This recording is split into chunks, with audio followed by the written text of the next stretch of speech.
बिस्मिल्लाहिर्रहमानिर्रहीम। आज का हमारा टॉपिक है MTH 643 इंट्रोडक्शन टू मैटलैब। इसकी असाइनमेंट है।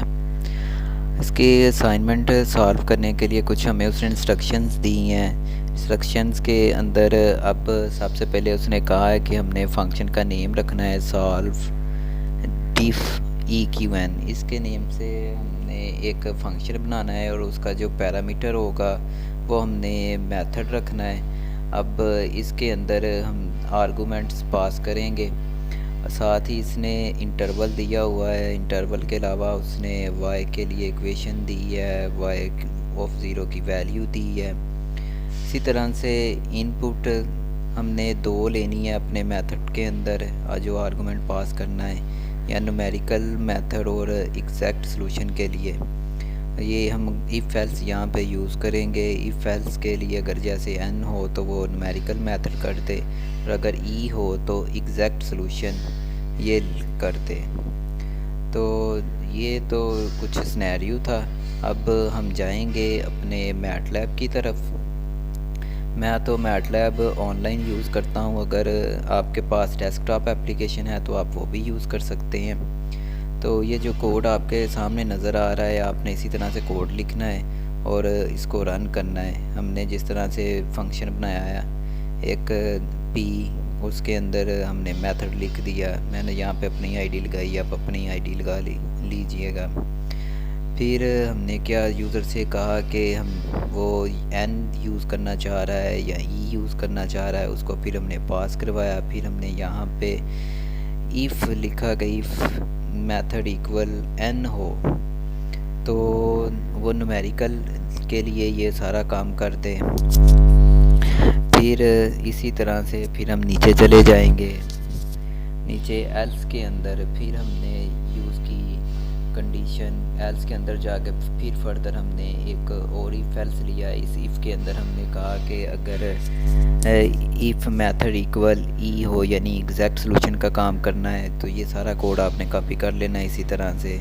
और फिर हमने नीचे एक और एल्स लिया क्योंकि हमने इस इफ़ को भी ख़त्म करना था। ये एल्स के अंदर हमने ये कह दिया कि अगर n और इसके अलावा कोई वैल्यू होगी तो वो एरर दे दे। फिर अब हम इसको रन करके देखते हैं। तो इस तरह से हमने अगर n किया तो उसने इसकी वैल्यूज़ दे दी। अब हम क्या करेंगे कि एक वर्ड की फ़ाइल बनाएंगे। वर्ड ओपन कर लेते हैं। वर्ड के अंदर अब जाके हम सबसे पहले तो इसको एरर को सॉल्व करते हैं। यहाँ पे सबसे पहले अब मैं लिखूँगा कोड था, जो हमारा कोड हम कहाँ से लेंगे। वापस जाते हैं अपने ब्राउज़र में, वहाँ पे जाके मैं इसको कॉपी करता हूँ। कोड को कॉपी करने के बाद वापस जाते हैं वर्ड पे। यहाँ पे मैं एक पेस्ट करके इसको रख लेता हूँ। फिर यहाँ पे ये तो कोड के लिए काम किया था। अब यहाँ पे हम आउटपुट के लिए काम करेंगे। तो आउटपुट भी जैसे हमने कोड कॉपी किया था इसी तरह से वापस जाते हैं। वहाँ से जाके ये जितनी भी आउटपुट थी इसको हम कॉपी करते हैं। कॉपी करके हम यहाँ पे इसको भी रख लेते हैं।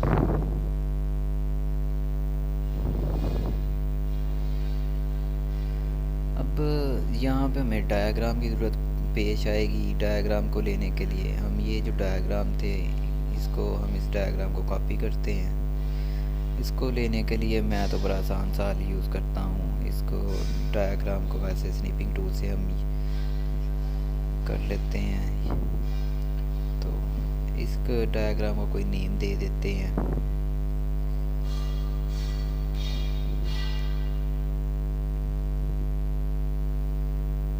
ये नेम देने के बाद इसी तरह से हम वापस जाते हैं। यहाँ पे जाके इस पिक्चर को इंसर्ट कर लेते हैं।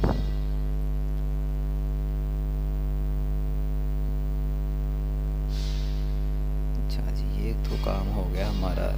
न्यूमेरिकल मेथड के लिए हमें अब एग्जैक्ट सॉल्यूशन के लिए चाहिए, तो उसके लिए मैंने ई की एक हेडिंग दे लिया। आप जो मर्ज़ी हेडिंग दे लीजिएगा। अब यहाँ पे फिर इसको दोबारा रन करते हैं। रन करने के बाद फिर वो चॉइसेस पूछ रहा है तो हम यहाँ पे ई लिखेंगे। जैसे ई लिख के इंटर करेंगे तो हमारे पास इसकी भी आउटपुट आ जाएगी। अब इसकी भी आउटपुट को कॉपी करते हैं। हाँ, इस आउटपुट को हमने कॉपी किया। कॉपी करने के बाद यहाँ पे हम इसको पेस्ट कर देते हैं। तो इसी जैसे हमने पहली डायग्राम का काम किया था, इस तरह से दोबारा से इसकी भी फिगर बना लेते हैं और इसको भी हम कोई ना कोई नेम दे के रख लेते हैं और वापस जाके अपनी वर्ड की फाइल के अंदर रखेंगे।